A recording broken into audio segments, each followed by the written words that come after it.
Hello, poetry lovers. The video tonight shows the creation of a new piece that has no title, but for the moment I'll call January. Stick around to the end of the video to see the complete first draft of this new poem.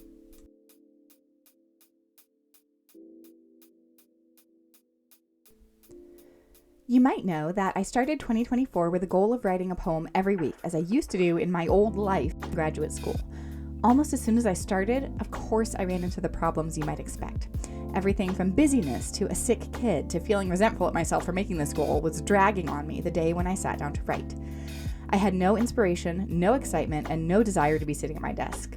So I started by opening my idea book, which I've been jotting ideas in forever, and just flipping through looking for inspiration. This took a while, and honestly, I didn't find anything that made me any more eager to pick up my pen.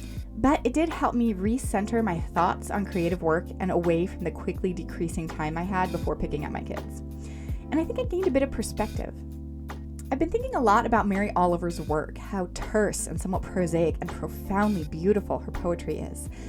I've included some links in the description. And I realized that although I think my best poems are longer and more complex, I could work on writing in that kind of tone. So I thought back to a moment I'd had while walking my dog earlier that week, and I decided to write as few words as possible to say something about it. Even after I selected that moment as a topic, though, I spent a long time just thinking about how to proceed.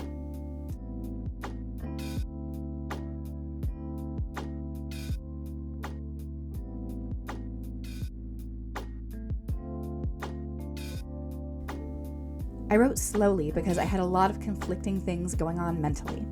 I wanted to use language as sparse as possible because that's a different challenge for me. I wanted to start by capturing in just a few simple words the images and sensations of that afternoon. I wanted to find out what I needed to say and why that image was sticking out in my memories. I got lines down in bits and pieces and avoided complete sentences, a decision I decided to stick with all the way throughout, so that no part of this poem comprises a grammatically complete sentence. This just felt right at the time, but looking back now, this lack of completion I think supports the themes in this poem.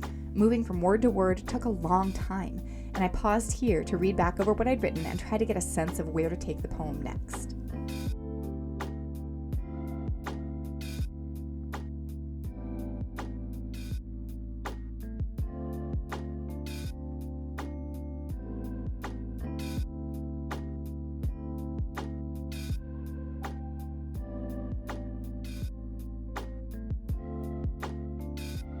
As I proceeded, I increasingly focused on sounds, alliteration, assonance, and consonants.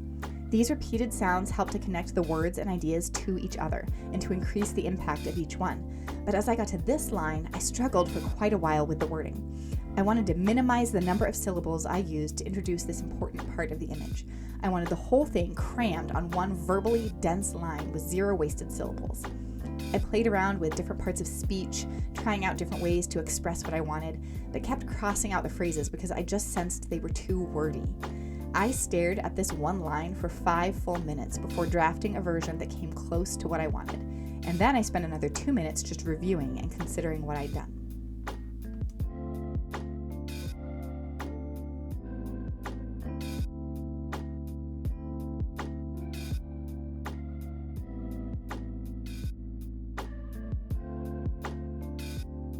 But then, the poem was suddenly finished. The last 3 lines came quickly once I'd worked through the image I was trying to describe, and wrapped up the poem before I was quite ready for that. I spent a couple more minutes staring at the page, reading through and trying to come up with a title, but I still felt so uncertain about what I was doing that nothing helpful came to mind, and frankly, I needed to stop writing and go pick up my kids. So I did. This isn't my best poem, but I started with a goal, and I ended with a piece of writing that practiced the elements I'd wanted to practice. So I suppose I can't complain. Here's the first draft of Something About January, written in about 20 minutes on January 19th, 2024. January, a Thursday when 34 feels warm. Dog walking with brand new thoughts running brisk beneath wind-burned cheeks. Pausing, awed, creekside. Flowing water fractures ice. Not spring, not yet new life, only the old life rising. Thanks for watching this episode of Ars Poetica.